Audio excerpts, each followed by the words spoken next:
हमारे चैनल समाचार की दुनिया को लाइक एंड सब्सक्राइब करें और बेल आइकन दबाना ना भूलें।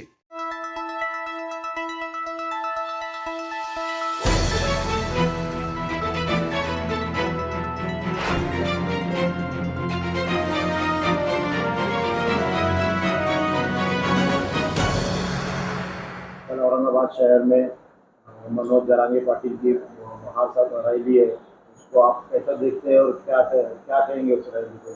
देखिए, जरांगे पाटिल एक ऐसा शख्स है, एक उसने अपने समाज के लिए, गरीब मराठा के लिए जो आरक्षण मांग रहा है उसका हम स्वागत करते हैं। इससे पहले भी हमने 2 बार जरांगे पाटिल साहब का नाम लिया। वो एक लड़ाऊ नेता है और अपने समाज के लिए वो अपने आप को त्याग करने के लिए तैयार है। फैमिली एक तरफ रहती है, वो एक तरफ रहता है। समाज के लिए लड़ाऊ नेता, ऐसे नेता की महाराष्ट्र में बहुत जरूरत है। आपने देखा होगा मराठा समाज के लिए वो और दूसरे समाज को भी आरक्षण मिलना चाहिए, ओबीसी समाज को भी आरक्षण मिलना चाहिए। जरांगे पाटिल साहब की सब समाज के लिए और मुस्लिम समाज को भी आरक्षण मिलना चाहिए। जरांगे पाटिल साहब की ये कहावत है, कहते हैं। और रहा सवाल कि हमारे यहाँ पर आमदार मुस्लिम दिया गया था, खासदार मुस्लिम दिया गया था, लेकिन हमारे आमदार और खासदार ने कभी मुस्लिम समाज के लिए आवाज उठाई नहीं, कभी मुस्लिम समाज के लिए रिजर्वेशन मांगा नहीं। यहाँ पर जब कैबिनेट की मीटिंग हुई थी तब भी हमने, रशीद खान मामू, मुश्ताक भाई, हमद चौस, हमने मुस्लिम समाज को 5% आरक्षण मिलना चाहिए उसकी मांग हमने लेकर यहाँ पर मुख्यमंत्री शिंदे साहब के पास गए थे, डिप्टी सीएम फडणवीस साहब के पास गए थे, पूरे मंत्रिमंडल को हमने निवेदन दिया था। लेकिन हमारा जो मुस्लिम समाज के वोट लेकर चुनकर आता है, मुस्लिम समाज की कौम और मिल्लत की बात करता है, उसने ना कभी लोकसभा में आवाज उठाई, ना महाराष्ट्र में आवाज उठाई, ना कभी यहाँ पर पूरे लोग आए, पूरे मंत्रिमंडल की बैठक हुई, ना उसके लिए आवाज उठाई। उन्होंने सिर्फ हज हाउस के लिए भी उन्होंने कोई निवेदन नहीं दिया, हज हाउस के लिए भी उन्होंने कोई काम नहीं किया। हज हाउस के लिए भी हमने कलेक्टर को निवेदन दिया, हमने मुख्यमंत्री को दिया, हमने डिप्टी सीएम को दिया। उसके बाद भी अगर हज हाउस ओपनिंग नहीं हो रहा था, इन्होंने इनके टक्केवारी के चक्कर में खासदार ने 1 साल लेट कर दिया। वो गुत्तेदार को बदल के ये गुत्तेदार को दिया हमने। फिर हमद चौस ने, हमने सबने मिलके हाई कोर्ट में पिटीशन डाली, तब जाके हज हाउस की ओपनिंग हुई। मजबूरी में सरकार को करना पड़ा।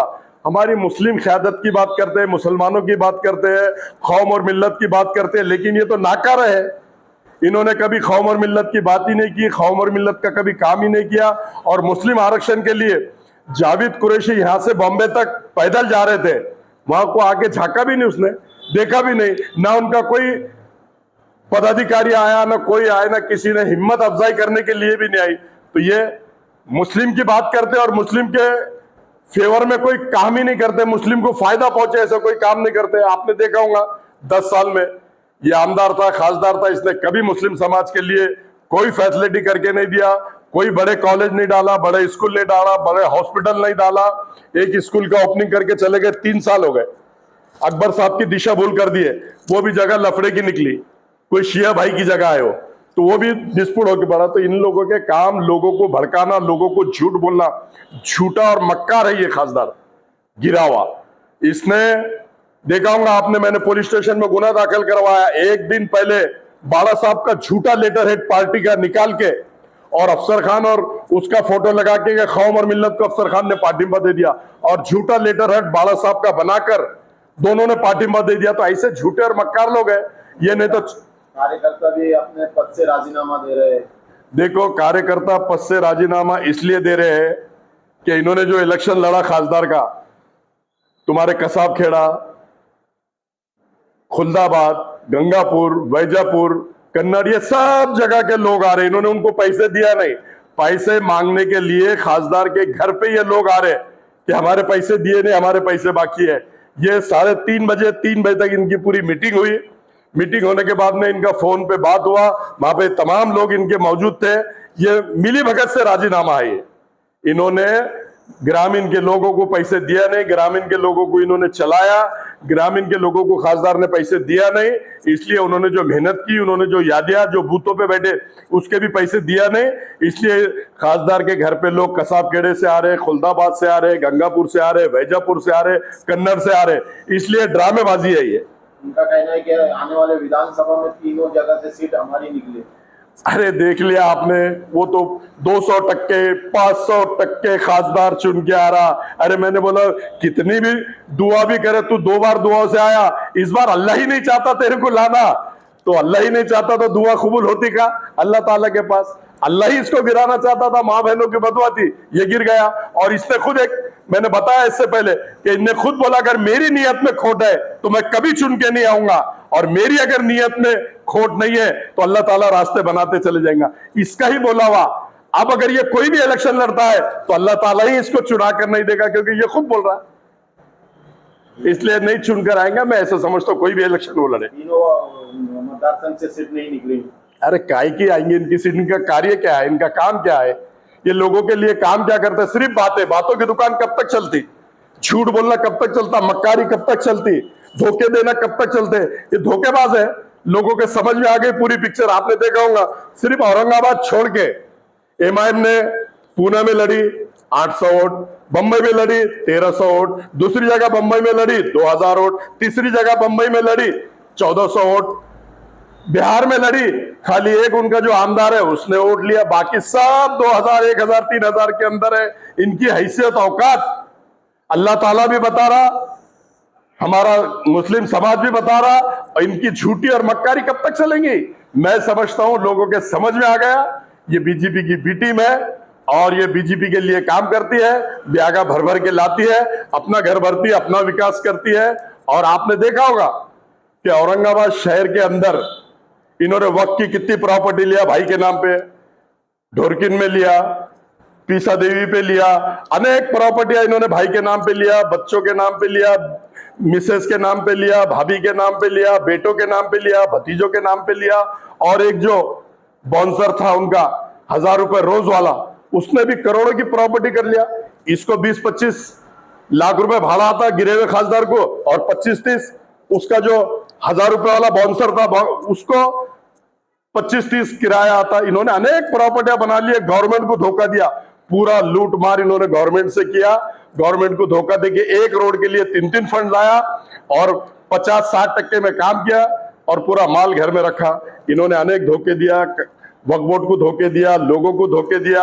इनका अब बोलबाला कहीं भी होने वाला नहीं, हमेशा इनका मुंह काला होने वाला, और मुंह काला ही होके रहेगा, ऐसा मैं कहता हूं। वंचित बहुजन आघाड़ी की क्या तैयारी है विधानसभा इलेक्शन? देखो, वंचित बहुजन आघाड़ी पूरे फोर्स से, अभी आपने देखा होगा गेस्ट हाउस में 2 मीटिंग हो गए।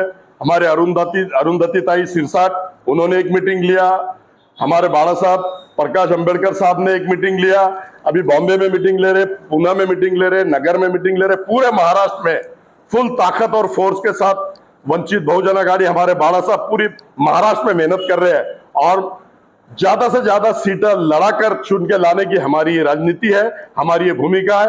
और मैं समझता हूँ कि इसमें बाला साहब को सक्सेस मिलेंगी अल्लाह के फजलो करम से, ऐसा मैं कहता हूँ आपके जानिब से। आपके मध्य से है क्या? देखो, पार्टी डिसीजन बाला साहब आदेश देने वाले हैं, और आदेश देंगे तो पूरी ताकत और पूरी शिद्दत और पूरी ताकत के साथ सेंटर से लड़ूंगा।